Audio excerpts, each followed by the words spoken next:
it in the dustbin. These are all definitely wild vultures. I mean, it is also for tourism, to bring in the vultures and for all the tourists and guests visiting there to see. But also, I mean, in and around different areas, if there's carcasses that, or say for instance, livestock that's been poisoned and vultures go and then feed on that livestock, they will actually then pass away or die.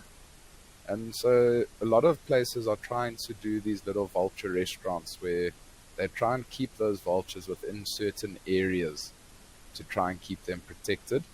I mean, all the vultures are on the vulnerable list. So, I mean, they're trying to do everything to keep the species around because, I mean, if you think about it, without these vultures, there'll literally be just dead carcasses around, rotting, and wouldn't smell the greatest all over. So, I mean, they're doing great for these vultures and trying to keep them within certain areas. I hope that does make sense.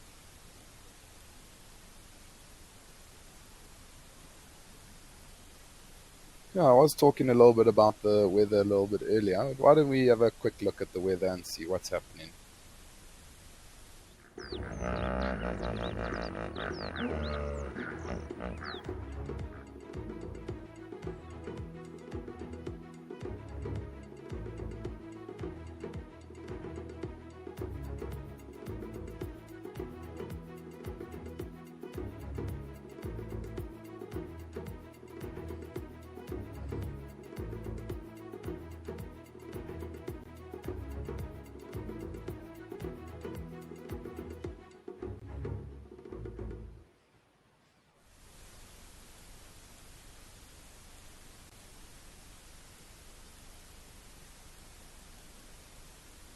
It does seem like it is a little bit clearer throughout the country today. It seems like that cold front has moved off.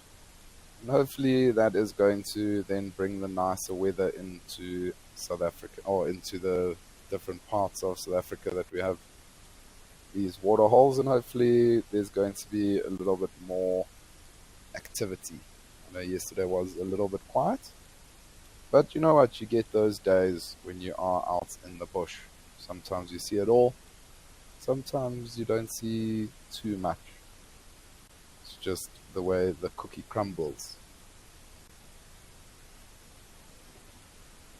I mean, it is quite nice to be out in the bush after some rain because a lot of the territorial animals, lions, leopards, rhinos, things like that, are going to be out and about to re-scent mark their territory.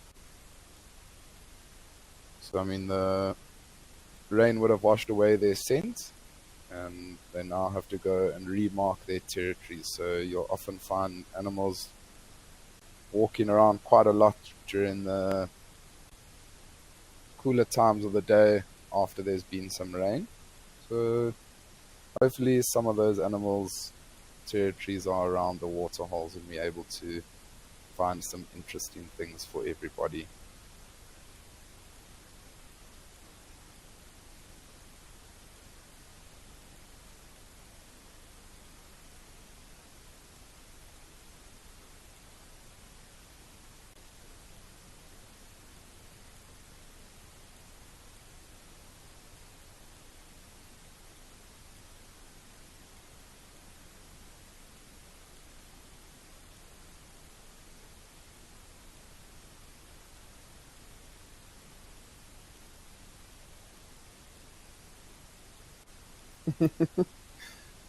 Shiv, always going on about these lucky sandals of mine. I'm just saying good afternoon, Chad, from sunny UK. Hope you have the lucky sandals on. Find us something exciting. I've got a feeling there's going to be something exciting at some point today. I think we are all in need of it.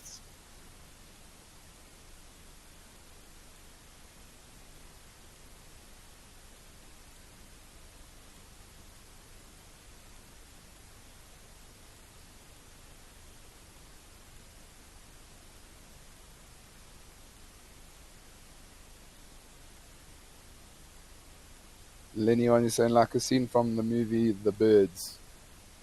I haven't actually watched the movie The Birds, so I'm not 100% sure what you are talking about.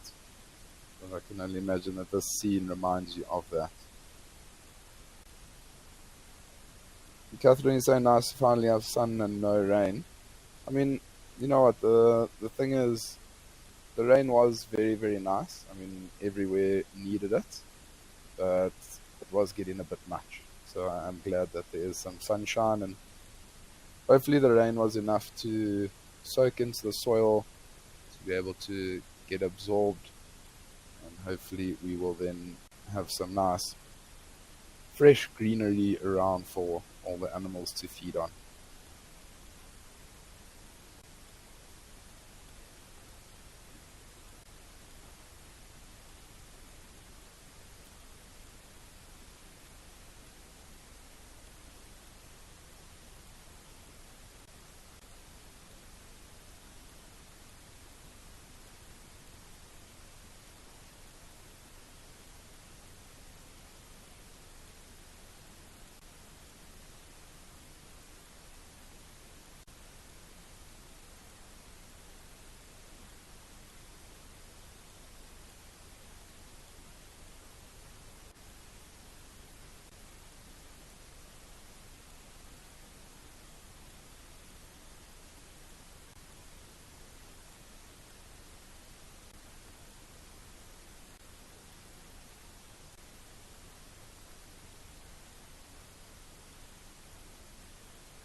It's amazing how that feeding frenzy, straight after the feeding frenzy, once everything's done, it almost just calms down quite a lot.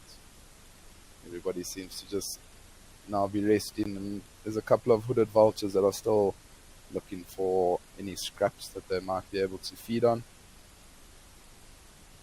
Some vultures are taking off and maybe going to find a nice perch where they're able to then just digest what they've just eaten.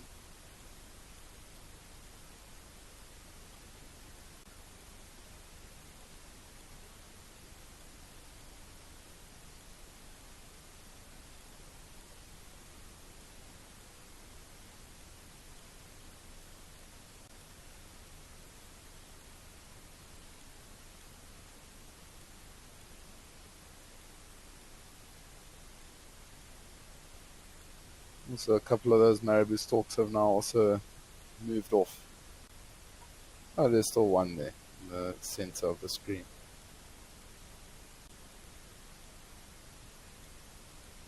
Oh, I think that was quite an amazing start to the show, watching those vultures feed, a little feeding frenzy.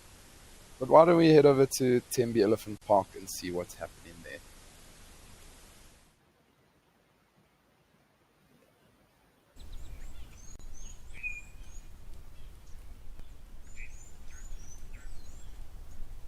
Welcome to Tembe, where we've got a female Nyala and then a couple of parlors in the background there. Also, it does seem like the sun is shining at Tembe. That area up in the northern KwaZulu-Natal region does get extremely hot and also very, very humid. So I can only imagine. Oh, there you can see some nice blue skies. And hopefully, with the heat, that's gonna attract some of the elephants that might come down to the waterhole maybe a little bit later on when it does get hotter, for them to come down and have a nice drink.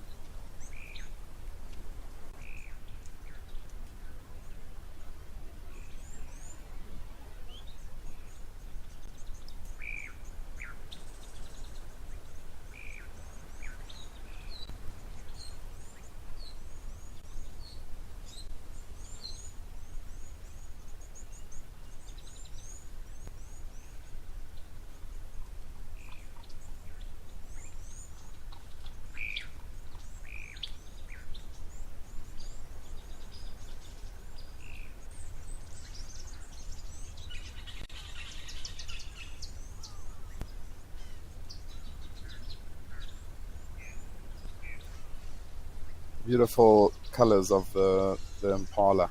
I'm sorry, the Inyala. You can see those beautiful white disruptive markings. And often, so I mean, I've spoken a couple of times about those disruptive markings, and they're there because often Inyalas are spending time in thicker areas, and so in thicker bush. And if a predator does see the Inyala, often what happens is that Inyala will stand completely still, and then all of a sudden, when it does start to run, because the branches and things like that look very similar to those stripes down the side of the Inyala, the animal almost gets a little bit disorientated, or the predator gets a little bit disorientated in where that Inyala might have run to, because it just almost sees like a blur with these white stripes going everywhere. And so that often gives them a better opportunity or chance to get away from the predator.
You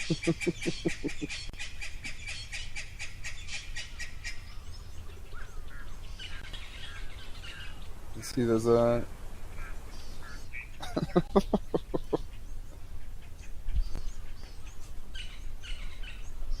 Chingu shop. I hope I've got that correct. I'm not 100% sure what your comment does say, but thank you very much for sending through your comment.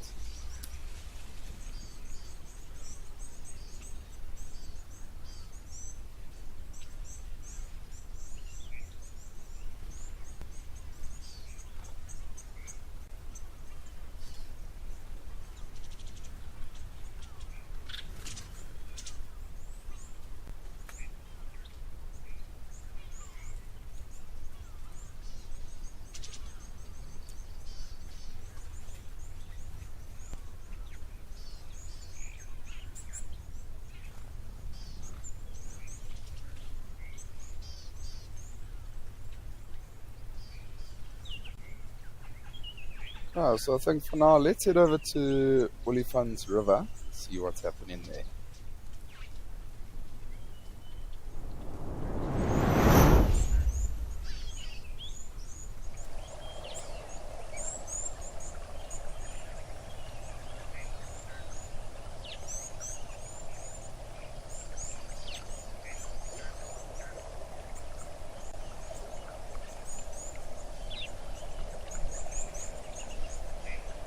Beautiful banks of the Olifants River. Does seem like it is very, very nice and full.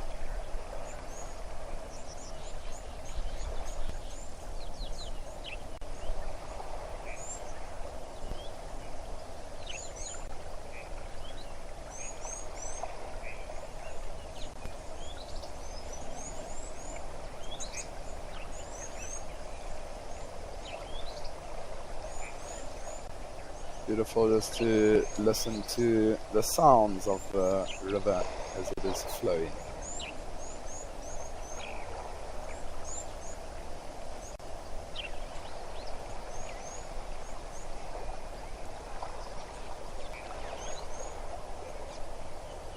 Lady Macbeth is saying, nice to see it so full. It is very, very nice to see it as full as it is now. I think a lot of the rivers all over the country are going to be pretty full.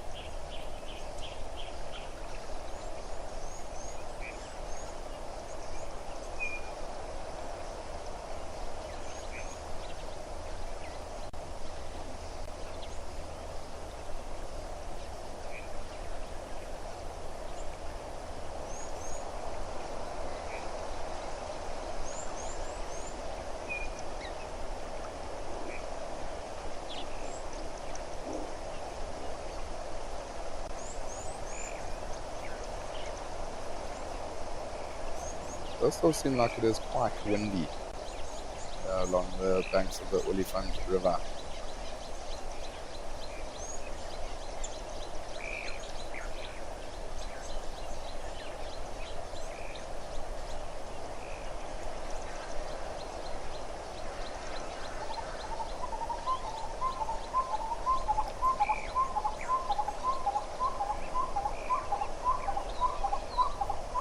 Beautiful black-collared barbet. It's calling there.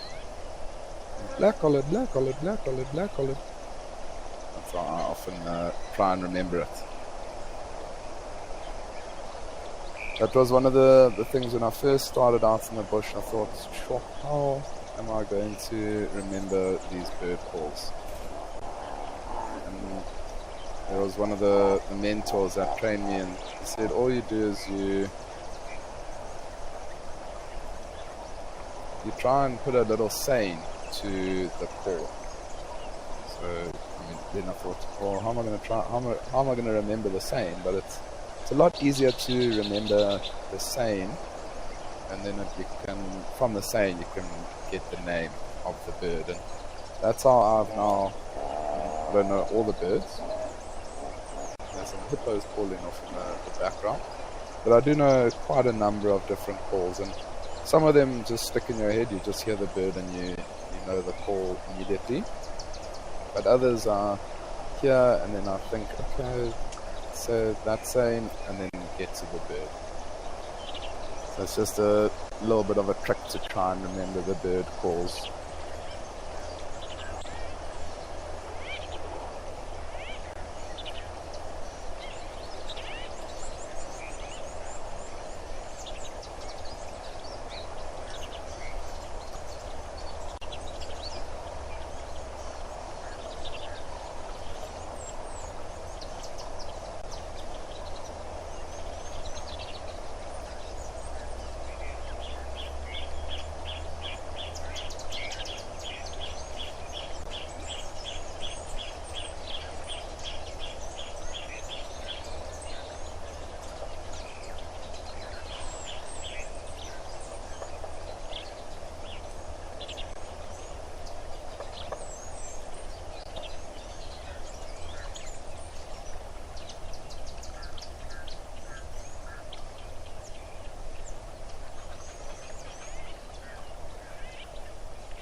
It is also quite amazing just to sit and keep quiet and just take in the picture that we see currently.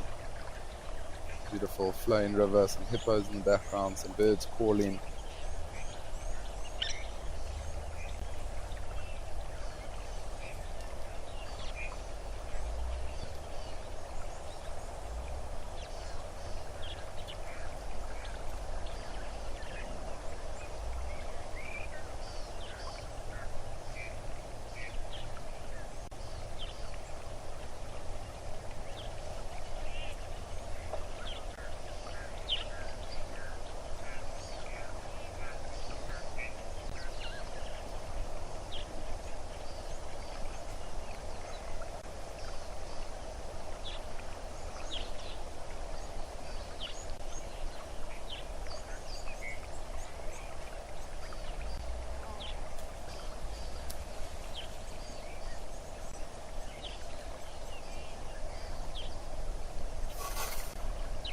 Yeah, well, while we are here at the Olifants River, we do have a clip of some baboons, so why don't we play that clip and see what happens.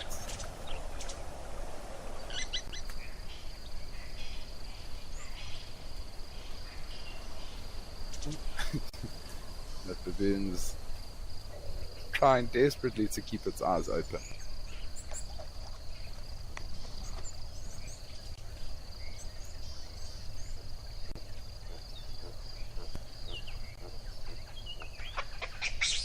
How cute is that baby baboon though?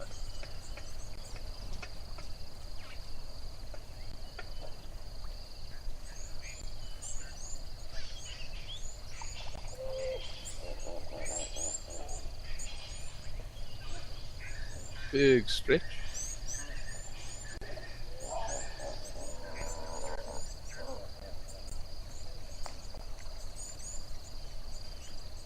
Lee Cranmer is saying, okay, now I want to go swimming. I think that's because of the nice flowing river. I wouldn't suggest swimming in the Olifants River.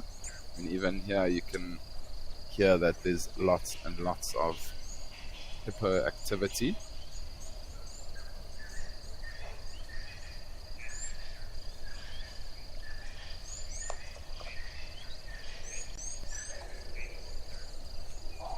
It is quite incredible to see some nice baboons and some youngsters. And you'll often find baboons will rest on the banks of rivers just because they find nice big trees to roost in at night. That's where they'll sleep, and then as soon as the sun comes up in the morning or it starts to heat up, they'll then come down and start to forage for the day.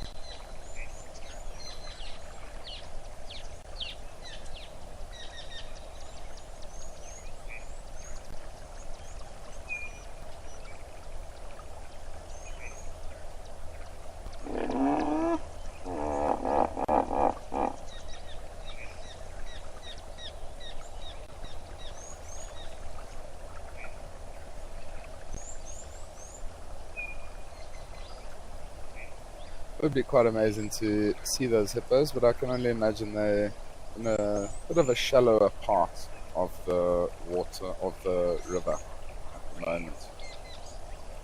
It does seem like it is pretty deep all along where we are looking at the moment.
It has been beautiful to spend a little bit of time here along the banks of the Olifants River.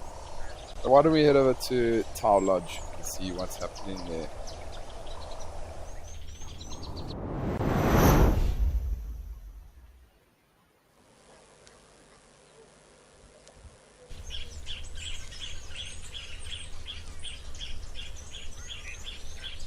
Oh, beautiful. A nice big herd of kudu's coming down towards Tau.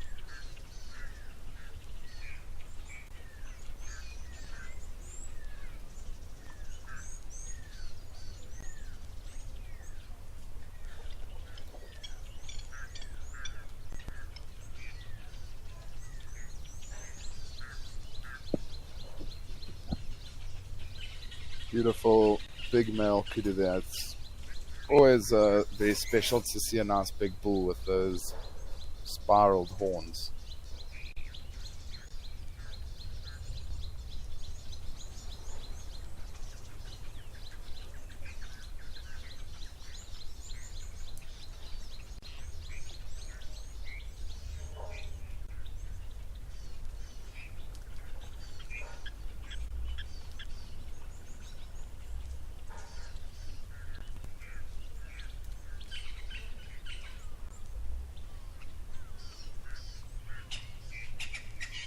It's quite special to see lots and lots of kudus together like this. And you do often get them in herds. So there's quite a large herd altogether. And I think the one on the left hand side there is probably the dominant male. As you can see, he's a lot bigger compared to the other two. The other two are still quite young bulls.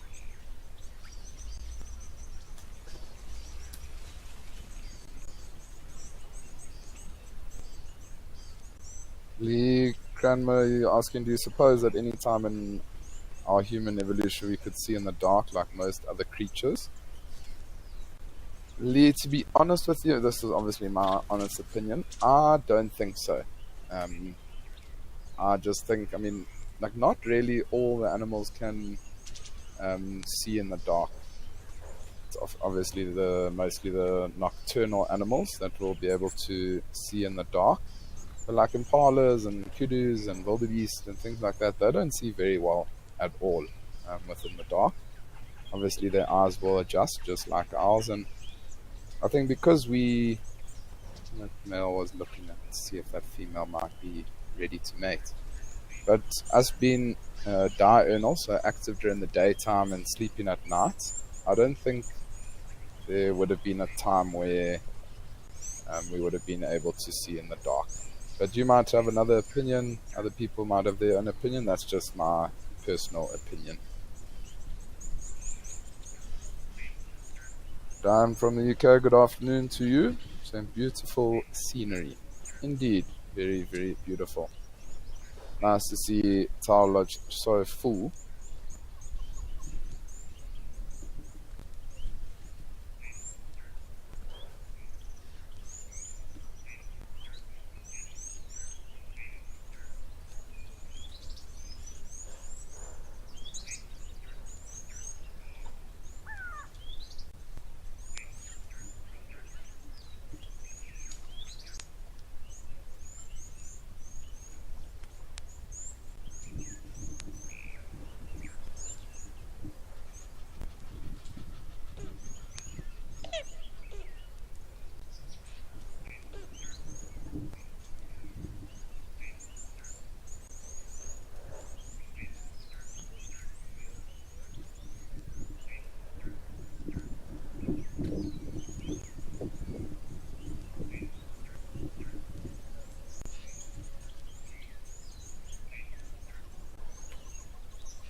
Starbuck, you asked, is there a purpose for kudu spiral horns? So, I mean, there's no particular purpose. I have, however, seen kudus using their horns to break off branches and things like that to feed on the branches and that.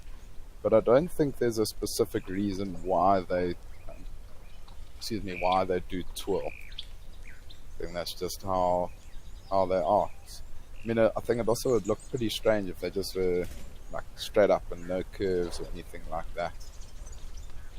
Just to make them unique and beautiful and to attract the females.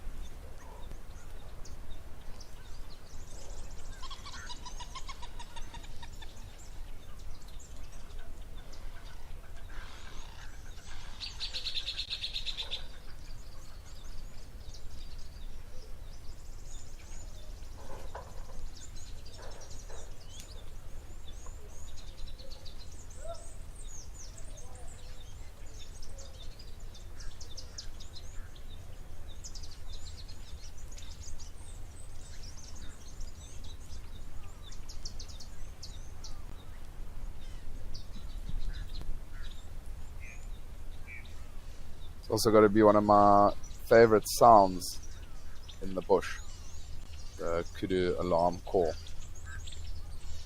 If you do often watch Wildeth and would have heard me at Juma saying that it's the antelope that I really trust with my whole heart.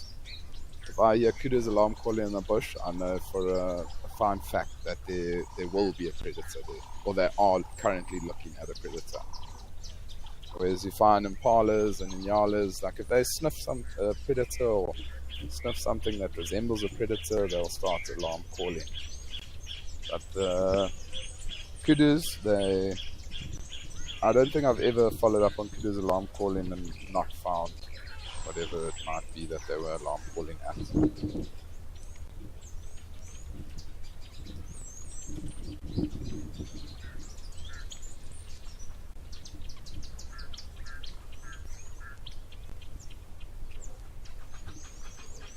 And yes, is this my last day at the waterhole? No, so Friday will be my last day at the waterhole, Diane. So you've still got me for, what's today, Wednesday, Thursday and Friday. You don't have to get too sad just yet.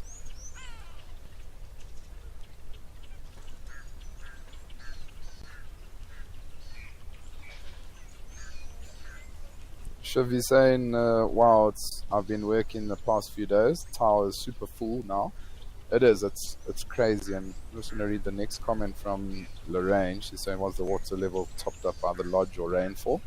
Lorraine, it's been the rainfall that's filled up Tower Lodge here. And I mean, it's pretty spectacular. From what it was to now is remarkable, the difference. And I would really love to know the amount of rain that Madikwe did get over the last sort of 72 hours,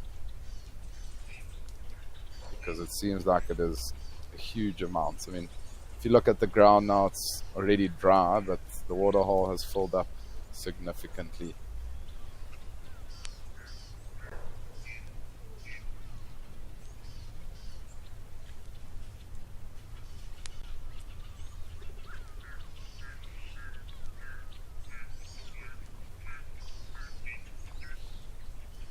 So it seems like those kudus have moved off and it's not too much else happening here at Tower Lodge. Why don't we head over to Old Donyu and see what is happening.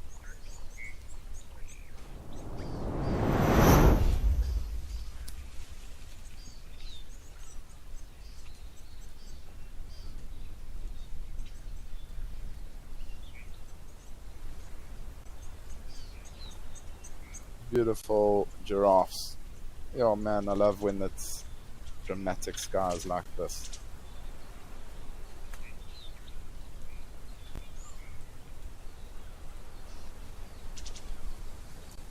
This is definitely one of the waterholes that's grown on me over the past little while. Just because of the level of where it is and also the abundance of wildlife that often comes around. I mean, we've seen elephants, giraffes, warthogs, lots of different birds, lions have come here. There's lots of different species that come, and the eye level of the with the water hole is something that I do also really enjoy.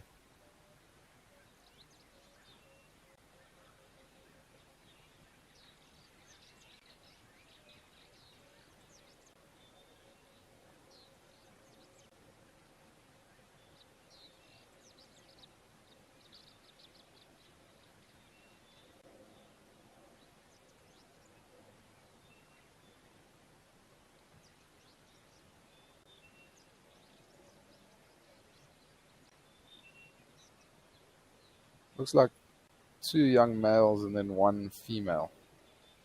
Female is the one that's just walked out of picture now.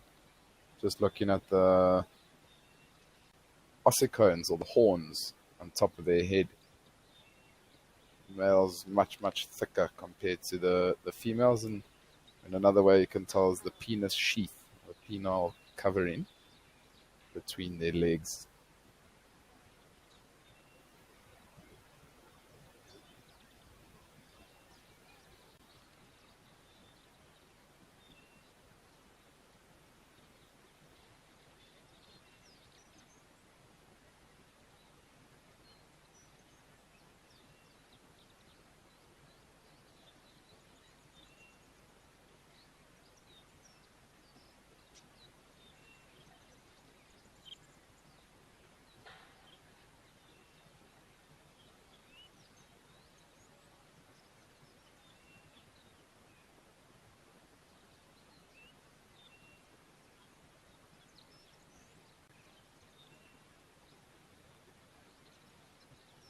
Lee Kramer, you're saying I appreciate your thoughts and input. Thank you. It's only my pleasure.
One of the widers again.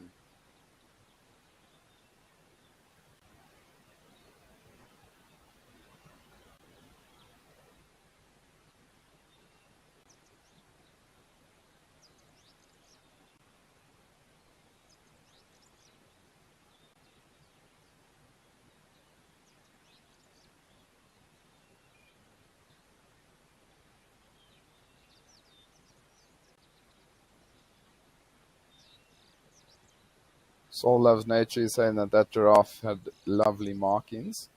It did indeed. Extremely beautiful markings. And every single giraffe completely different.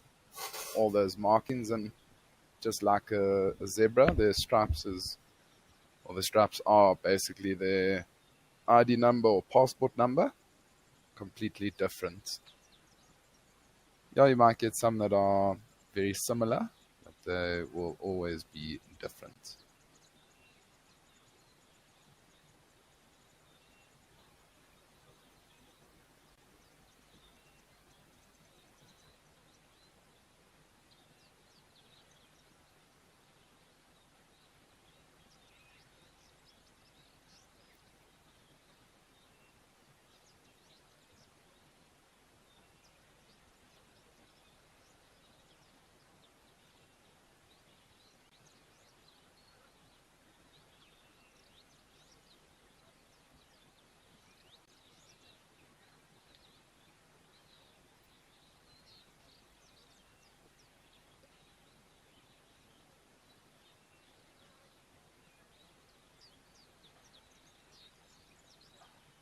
Let's head back over to Tau Lodge where we've got an ostrich.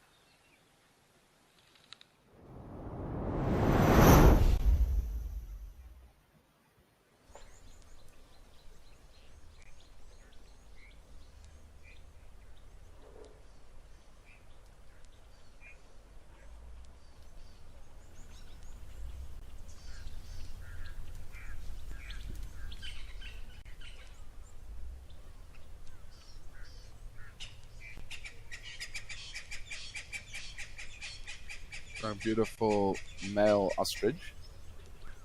Often the male ostriches are a lot darker in color compared to the females. Females are almost a little bit gray in color. Maybe there's some more that might be around somewhere.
Lee is saying such an intriguing tail on that bird. It's that white little tail. Ronald Taylor is saying, why do most humans get upset when you tell them that they are an animal also? I'm not 100% sure why people shouldn't get upset. We are animals.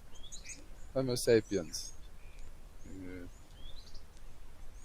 I don't think I've really told anybody that we were animals or we are animals. Maybe I must test it out and I'll let you know.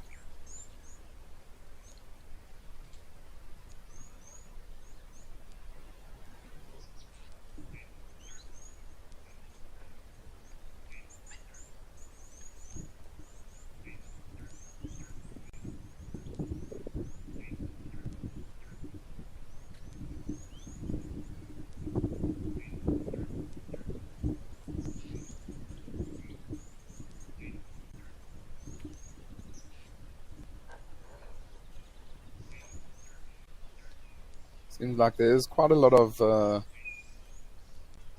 food available around here for this ostrich.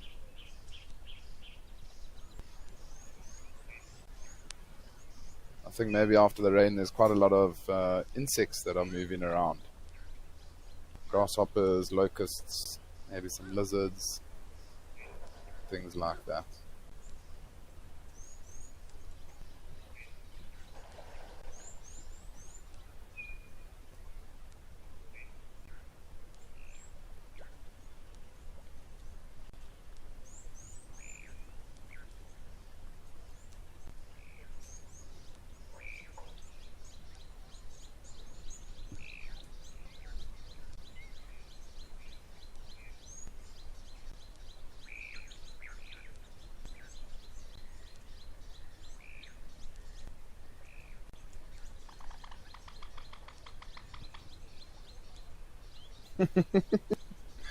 Soul loves nature. This is thanks for this comment. You're saying you grew up with a wonderful fictional book as a child about an ostrich chick that was raised by geese called Oliver. You used to request that that your parents read it over and over again to you.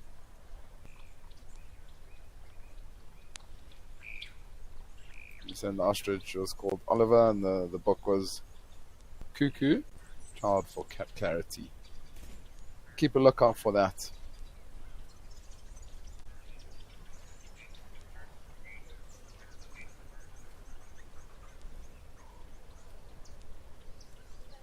Moonbeamy Smith is saying perhaps people, oh, perhaps because there are many definitions to being an animal, or perhaps they feel that lowers them somehow.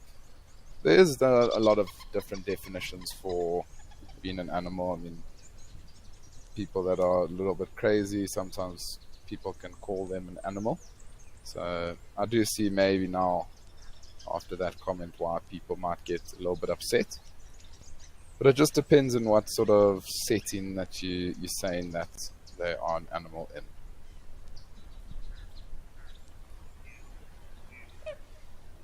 Lee Cranmer is saying your spirit animal is a turtle. You like to think you have some of the turtle's good qualities.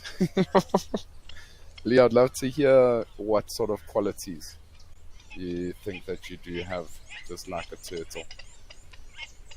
I do think being a turtle would be pretty fantastic. Just roaming the ocean, following the current, trying to avoid any sharks of some sort. And then returning to the exact same beach that they were born at to go and lay their eggs. Pretty phenomenal.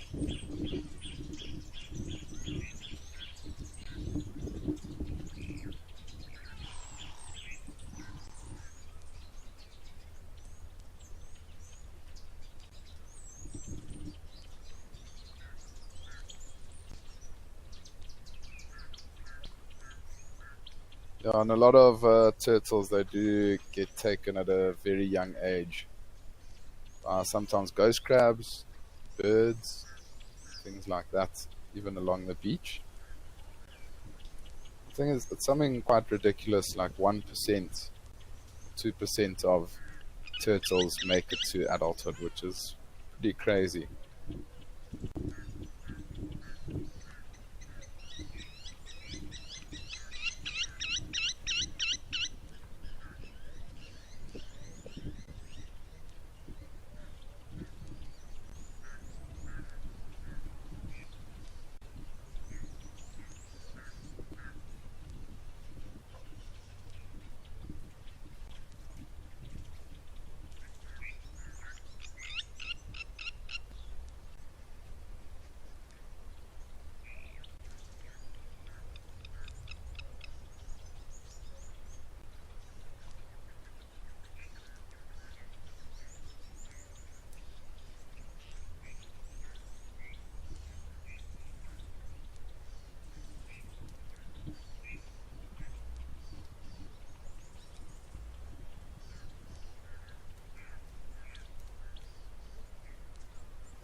Some white-faced whistling ducks, as well as red-knobbed coots. Beautiful little ducks.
Lorraine, you're saying that the tile crocodiles must be enjoying the increased water level.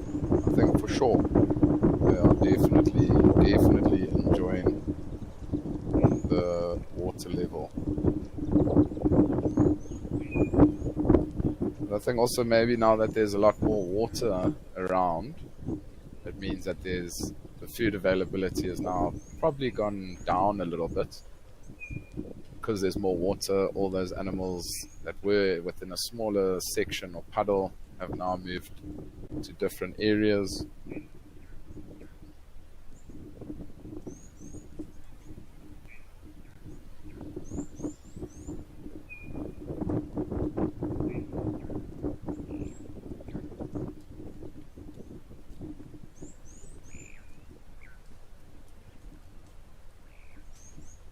Moonbeam Smith, you're saying that they remind you of puffins, but taller and thinner. They do look very similar to a puffin, for sure.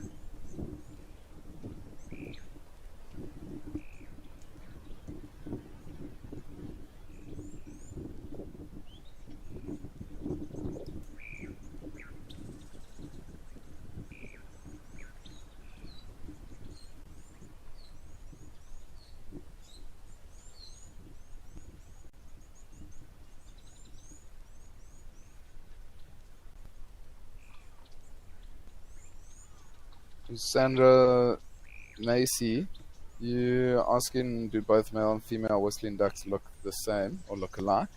So they do look very similar. The only difference between the male and the female is that the female is slightly larger than the male.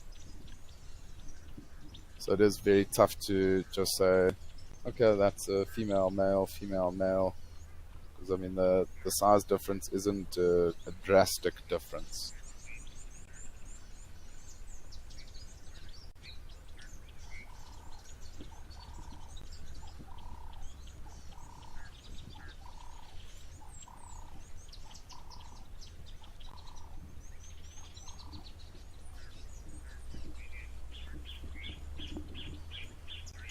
Potsy is saying you've never seen ducks in such a perfect row. I've got all my ducks in a row, yeah. Oh, yeah. Keeping myself entertained on this end.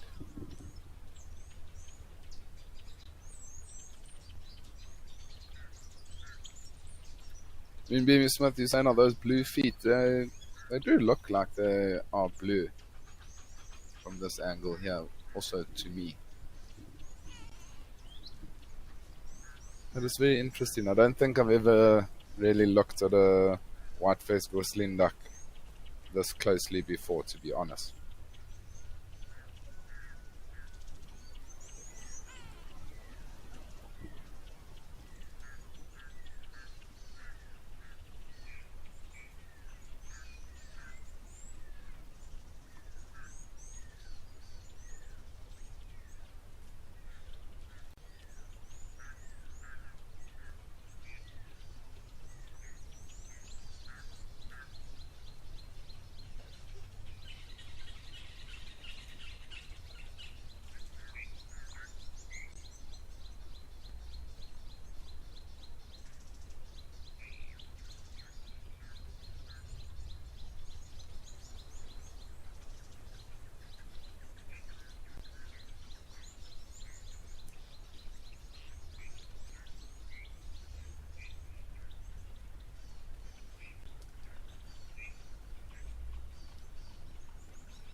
And we've got another crocodile.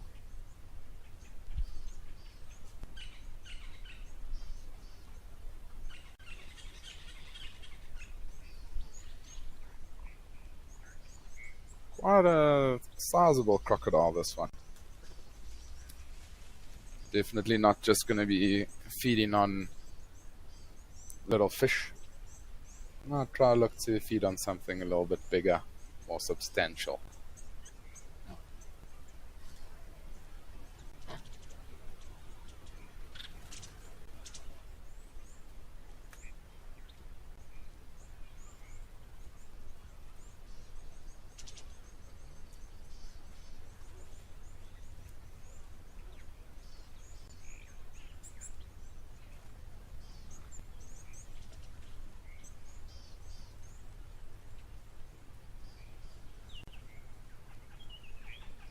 Almost looks like that crocodile is not swimming, it's walking.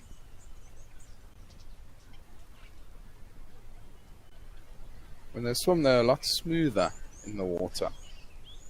Very strange that.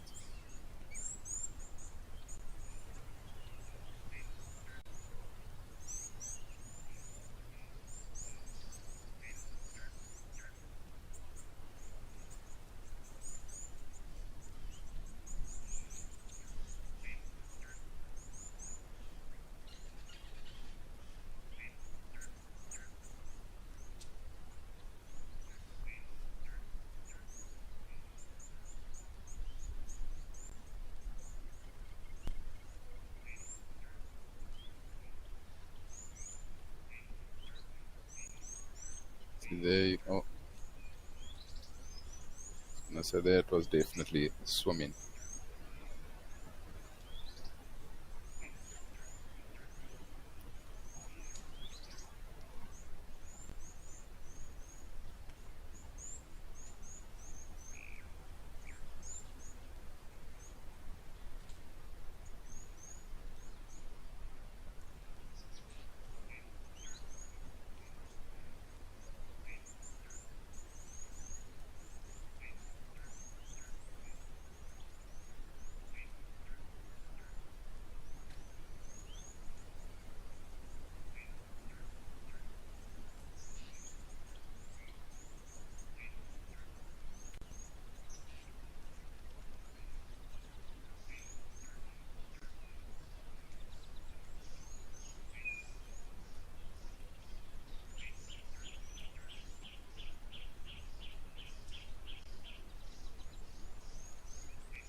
Uh, Black winged stilts.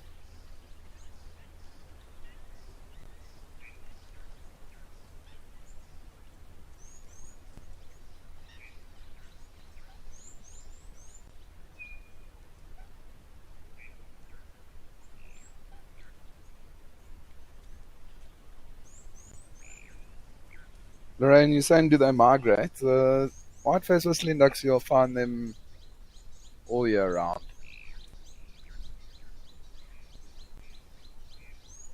Not to my knowledge that they do migrate.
Just giving themselves a nice little bath.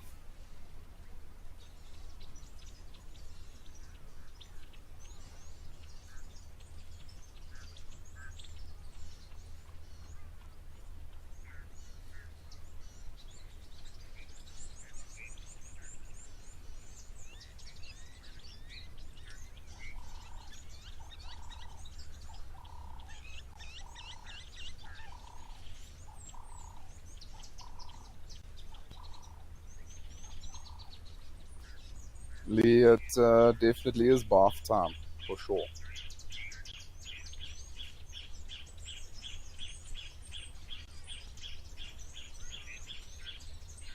You see, they bathing and they preening themselves, taking all those older feathers out, keeping themselves in pristine condition.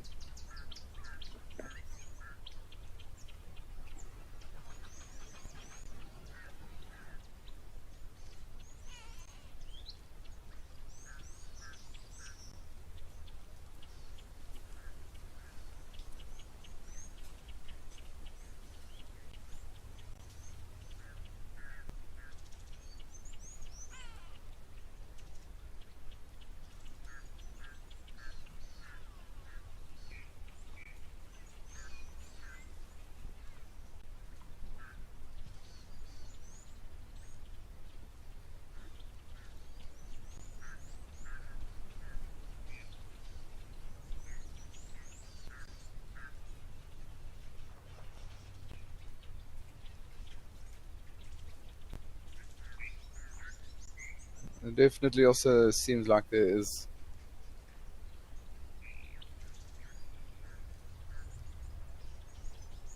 It does seem like there's still quite a lot of food available to these birds here. Yeah, but I think we've had quite a good time here at Tower Lodge. Why don't we head over to Tembe Elephant Park and have a look what's happening there?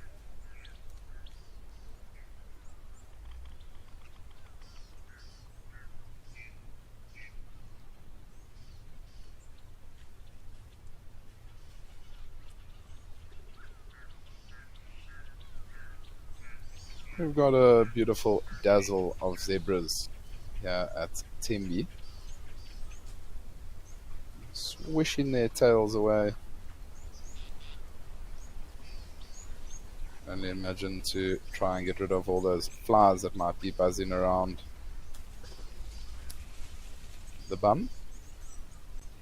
That is the softest spot where those flies do like to hang out.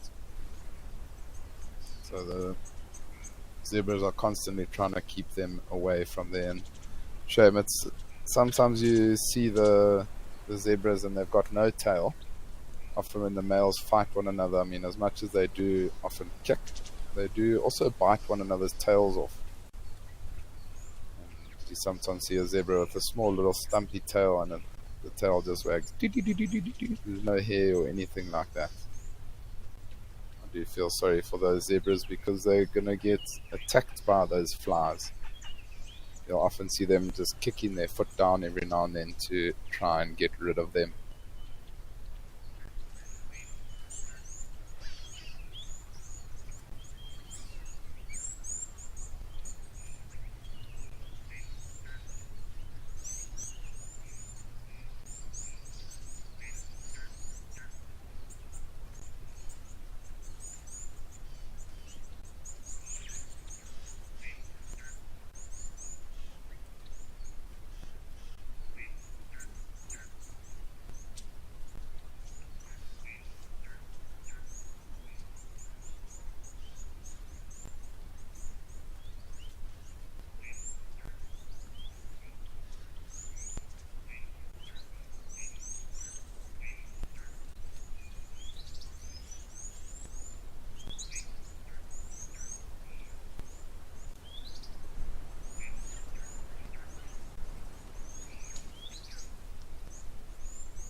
Lorraine, you're saying that you lived in Durban for a spell, but regret never going to visit Tembe.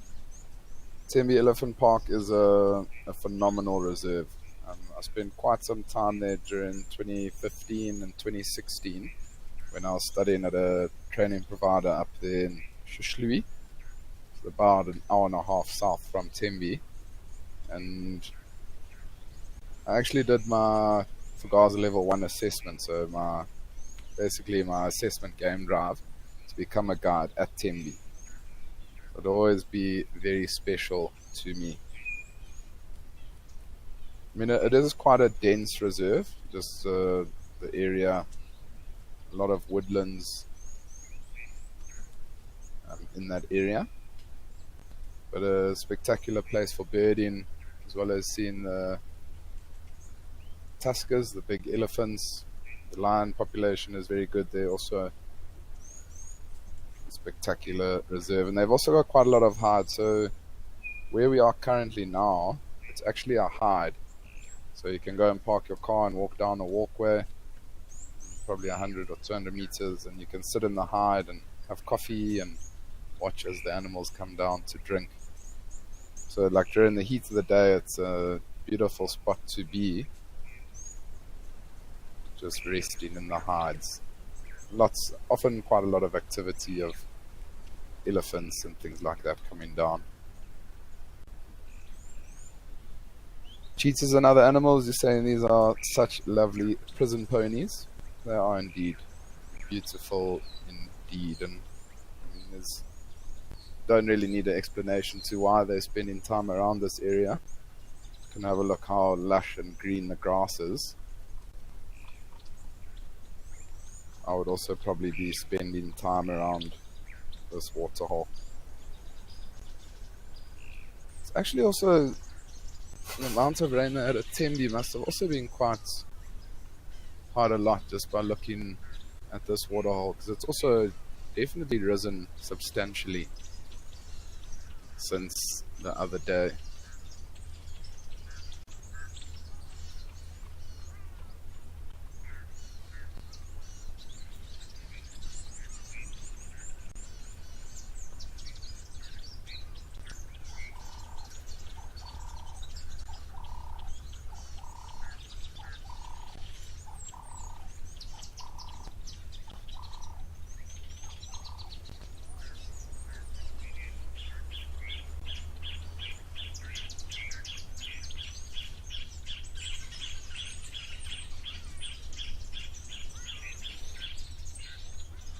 Greenback Cameroptera calling in the background.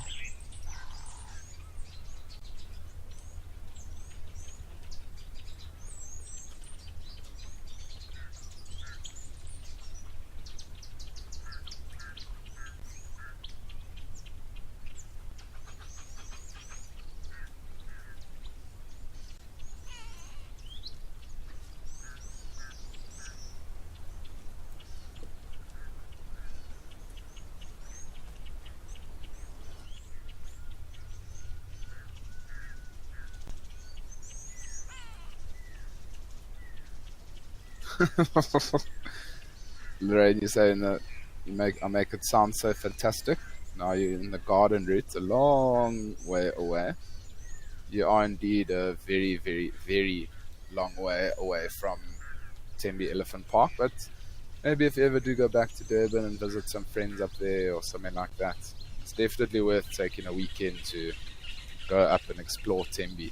You definitely will enjoy. You do also, however, need a 4x4, so don't think you're going to be taking a Polo Vivo or anything along those lines to Tembe. There's a very, very sandy area, so you don't want to be getting stuck, especially with the amount of elephants around. You don't want to get stuck. There's also another reserve up there, also phenomenal for birding, called Ndumu Game Reserve, not too far from Tembe. So I mean, you can stay either at Tembe or Ndumu, and you can do day drive in either one on the one day, and then the next day go into the other. Very special place.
That one zebra's now taken time to just relax. You see it's lay down right in the sun, just sunbathing.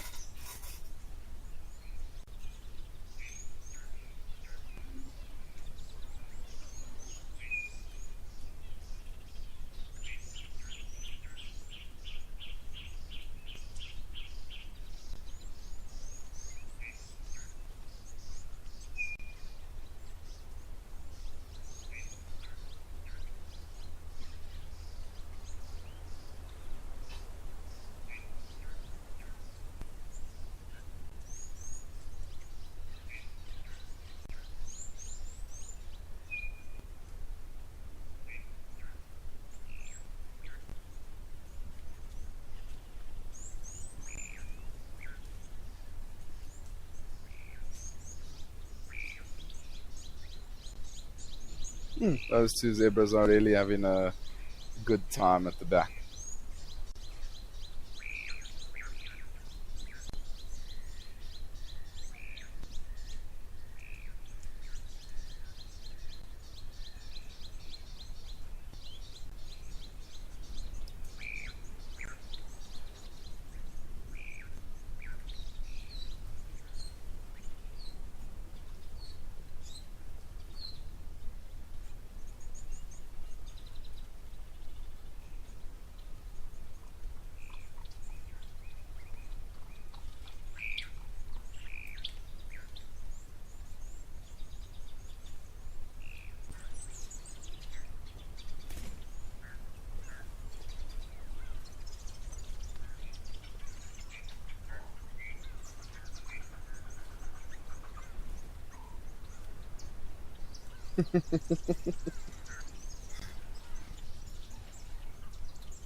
Lorraine, you're saying stunning stripy scene, so peaceful.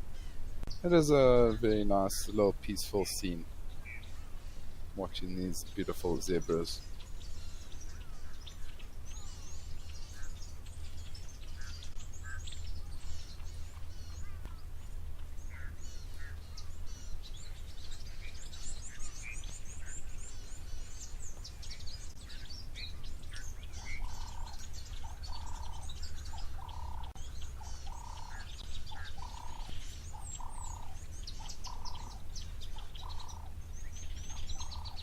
That's why also, Lorraine, it's nice to just keep quiet and just watch. I mean, got some beautiful zebras here. You've got a couple of different birds calling in the background. Nice to just sit back and relax, take in nature.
does seem like the wind is also starting to pick up a little bit here at Tembi. But I mean, it is a beautiful, peaceful scene that we are witnessing here. But we do have a clip of some cormorants.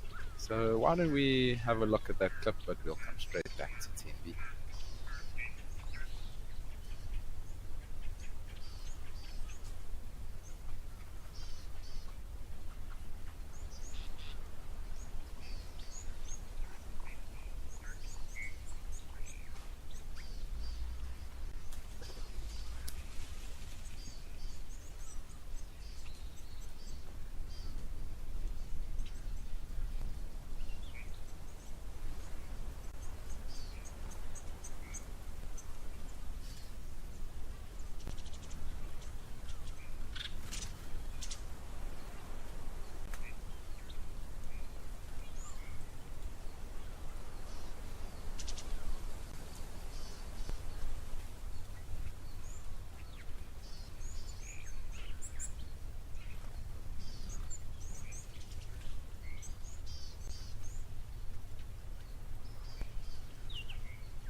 No worries, we will cue the clip now.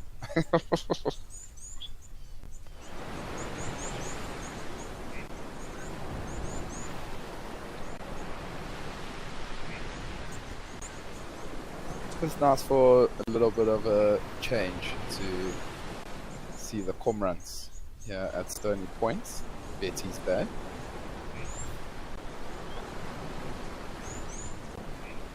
Looks like there's also a seal in the background.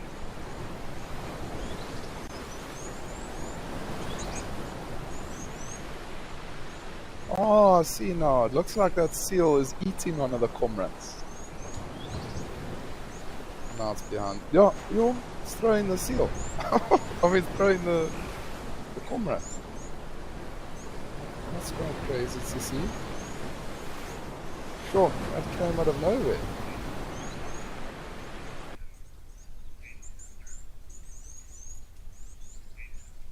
Sure, that was quite exciting. I thought we were just going to be watching some cormorants and a seal in the background. But it does look like that seal caught one of the cormorants and was unfortunately just playing with it, throwing it around. Well, that was quite intense.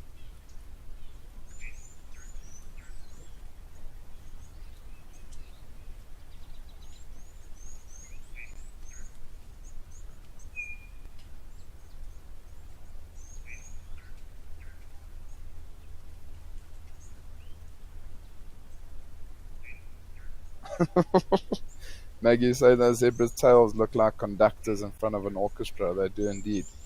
Going left and right, up and down, left and right, up and down, moving all over the show.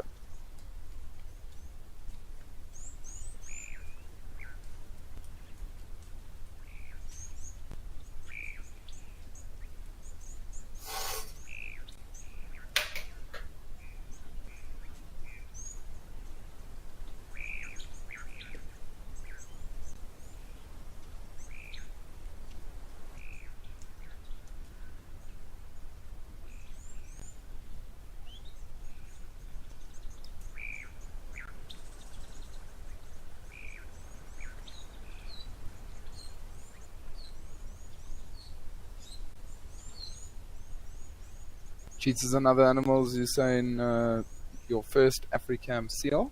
That's exciting, and what a way to introduce you to your first Africam seal. Throwing a cormorant around in the ocean.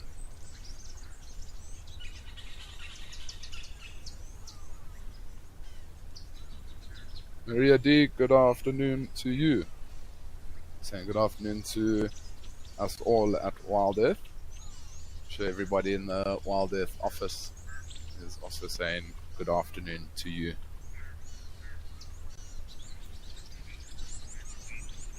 Is everybody also in the office? They get to hear everything I do say, so they'll hear that I've said your comment.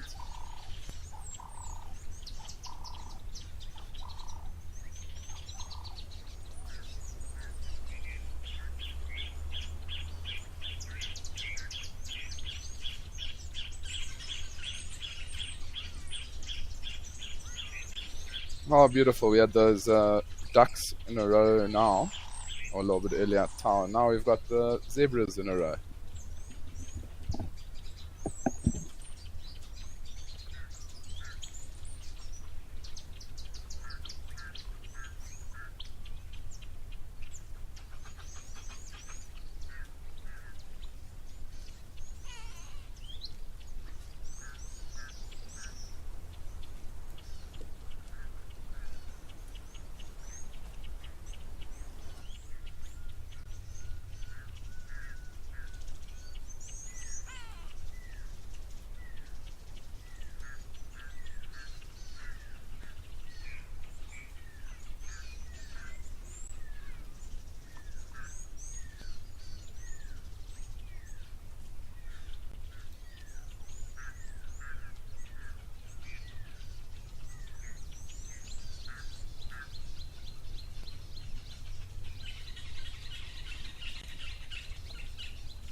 Gary 70 is saying, afternoon, everybody.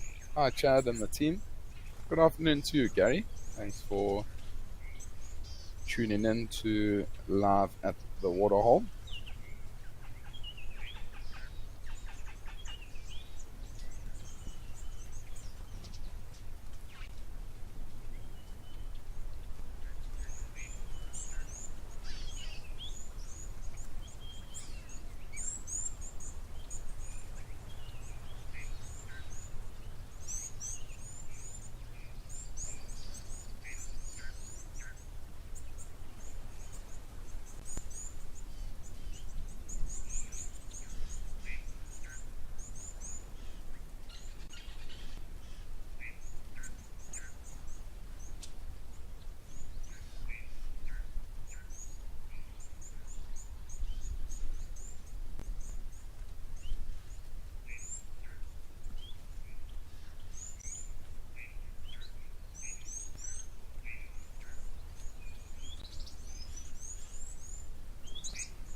Maria D is saying that water is so beautiful. It looks like a mirror with the reflection of the zebras and nature. It is beautiful, and also with the lilies that are growing in and amongst the water. It is a beautiful little setting that we have here.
Joanne Miller is saying good Wednesday, Wild Earth, and Chad, good Wednesday to you.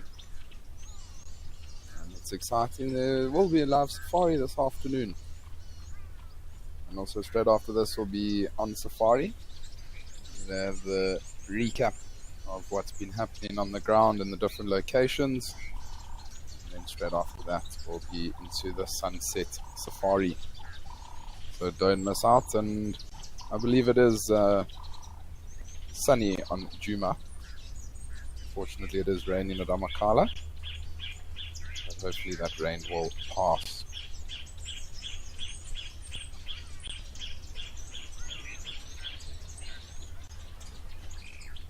Greenback Camaroptra they're calling in the background. Choo, choo, choo, choo, choo, choo, choo.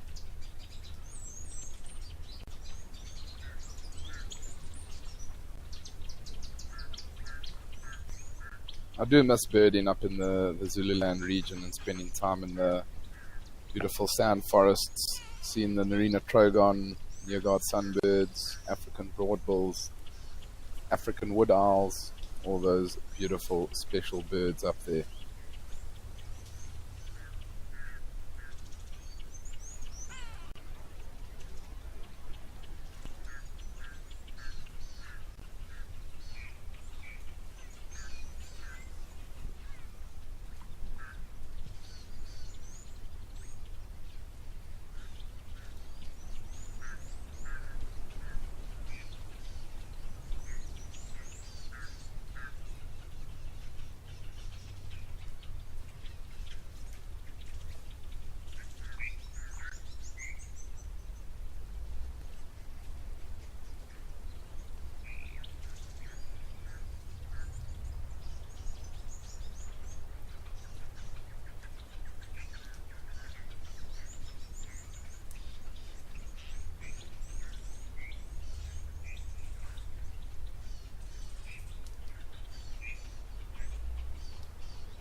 thought that might have been a tortoise, but definitely is not. Just a little bit of elephant droppings.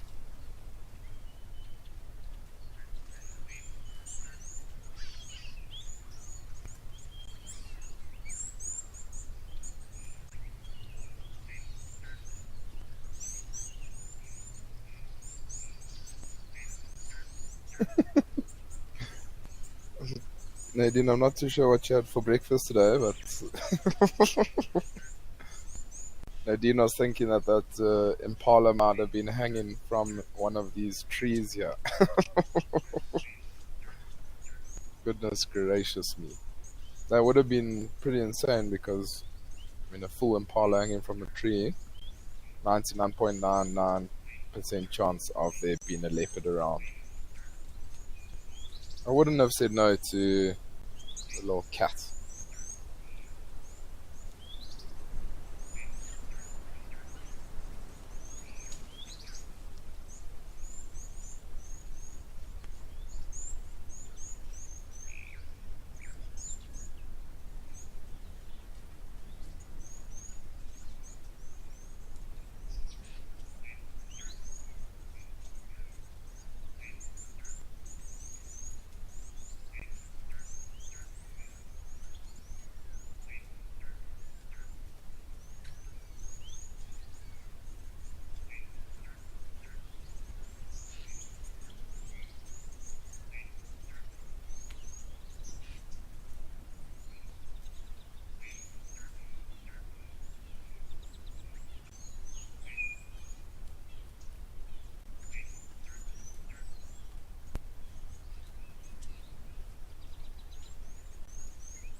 Just a reminder to everybody that this is live and interactive, so please do keep your questions and comments coming through. You can send them through on X using the hashtag WildEarth, or you can join the conversation on our YouTube channel. If you would like to subscribe, you can do so on our website, or if you would like to then download the WildEarth app, you can do so on any of the app stores. The app is very handy to have on your phone. Wherever you might be, you can tune in. So it is definitely something you should do. Maria D saying, I hope the rain the last couple of days filled up the dams at Juma. I'm sure the rain would have filled those dams up. I also do really hope so. But I'm sure in the Sunset Safari with Steve and James, you'll be able to have a look and see. I'm sure they'll go to some of those waterholes and show you.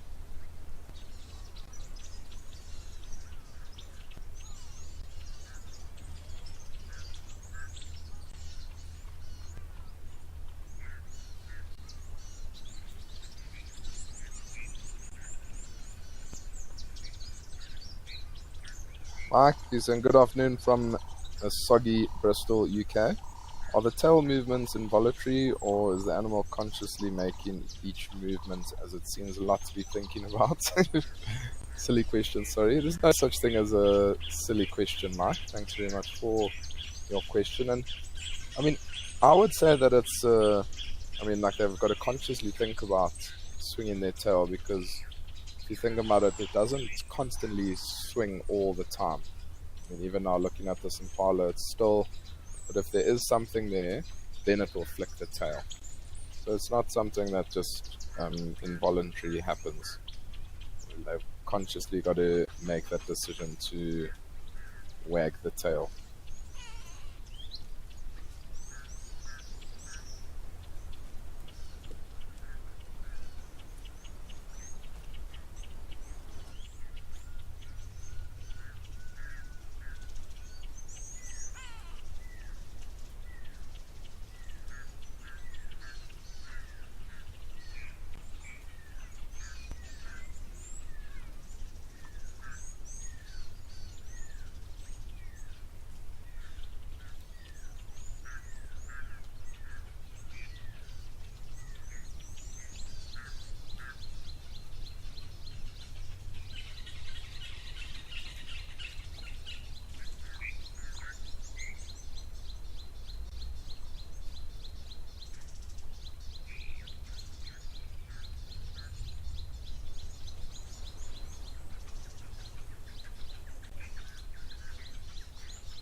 Yeah, well, we are coming up towards the end of the show, but we do have one last little clip that we'll play for you.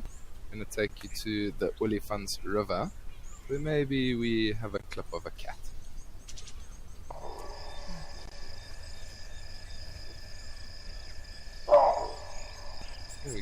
We saw those baboons a little bit earlier on the clips. Maybe it was the same baboons that are long pulling at these lines. How cute is that? Lioness with her two cubs.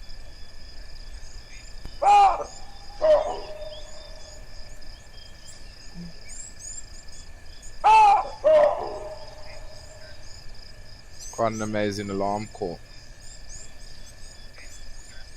So you now know why I was getting quite excited yesterday when those baboons started to alarm call around Tau Lodge. Well, there was just one thing. But you can hear now exactly. You can hear exactly now why I didn't get too excited, because of the only being one.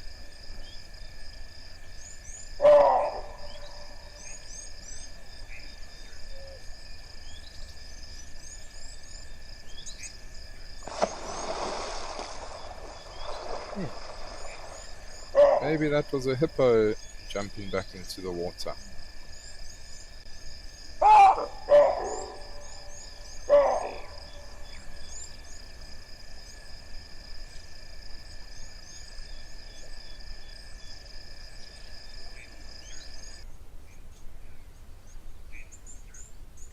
Quite special to see, even though it wasn't live and happening right now. That was happening last night.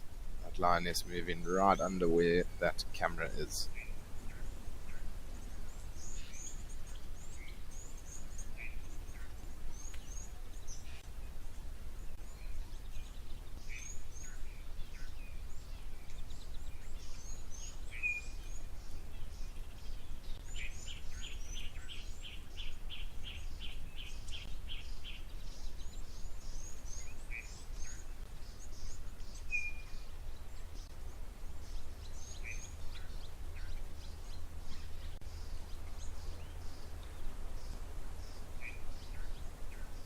Becca Neves is saying amazing to see.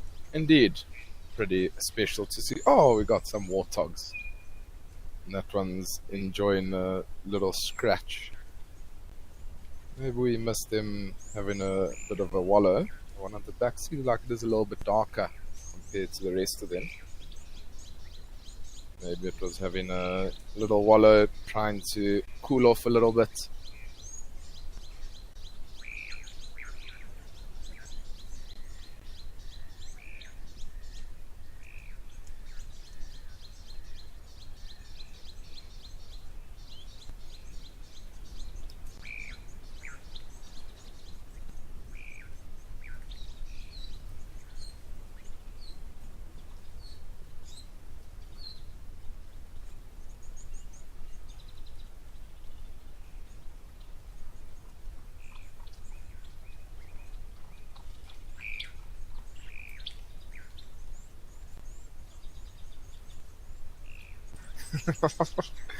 And you're saying goodbye, Chad. Thank you again for a great afternoon. Glad I'm here for longer than you thought. Blush, blush.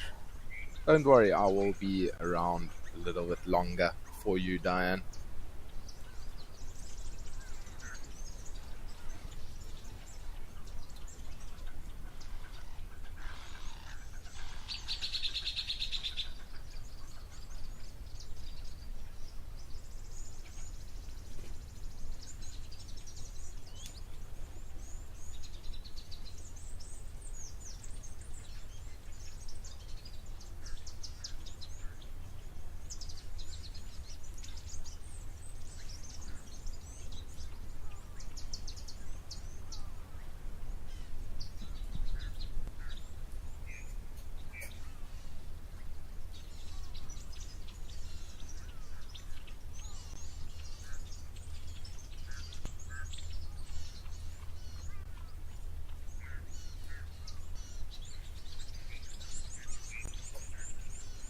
Skip is saying that it's oh,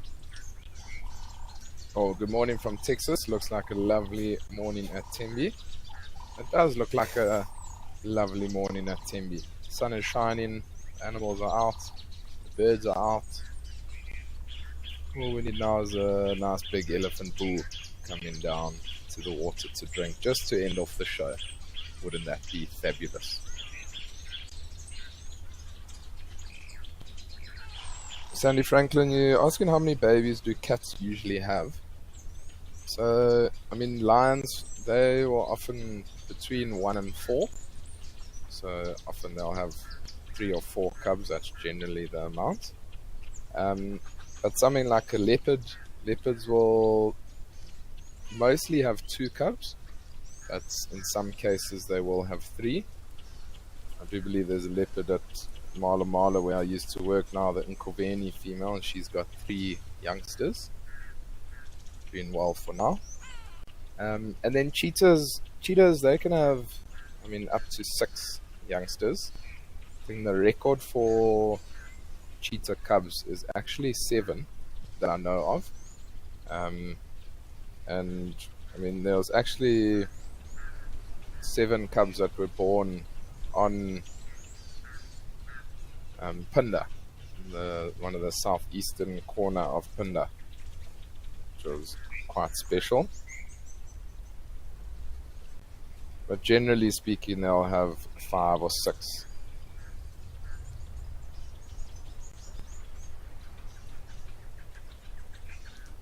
So all cats have different amounts of youngsters.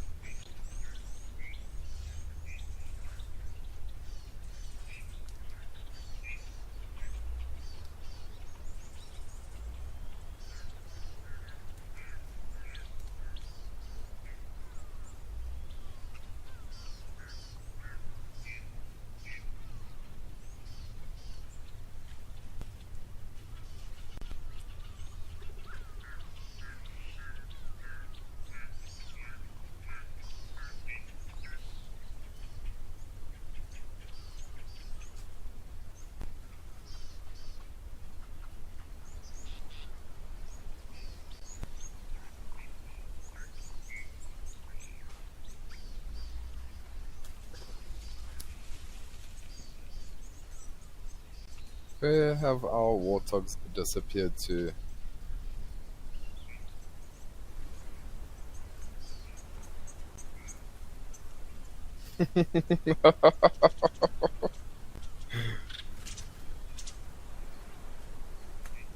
They did oh, there they are. I was gonna say I'm giving you a challenge to try and refine them, but it wasn't too difficult.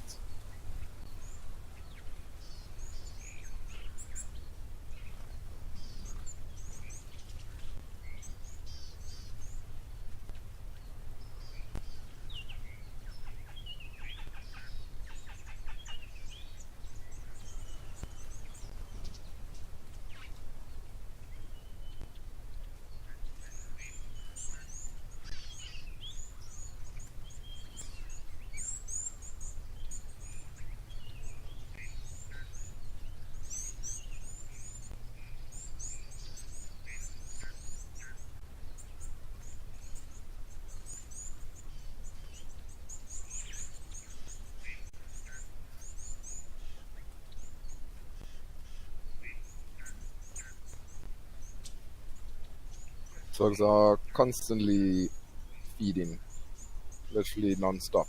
Just like a little bit of a lawn mower.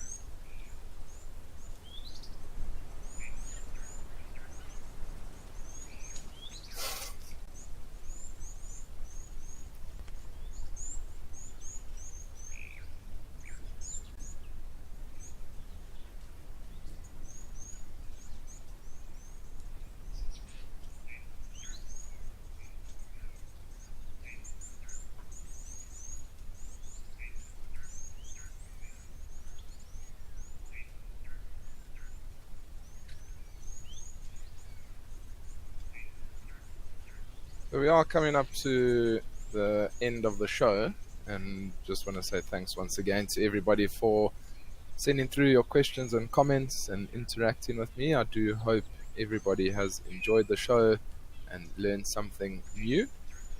Please do stay tuned for On Safari next, and then the live sunset safari after that.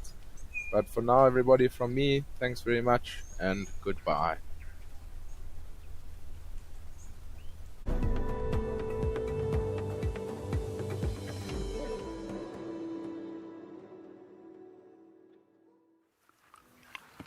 The sun is shining here at Djuma Private Game Reserve. The dust is settling. And this is On Safari.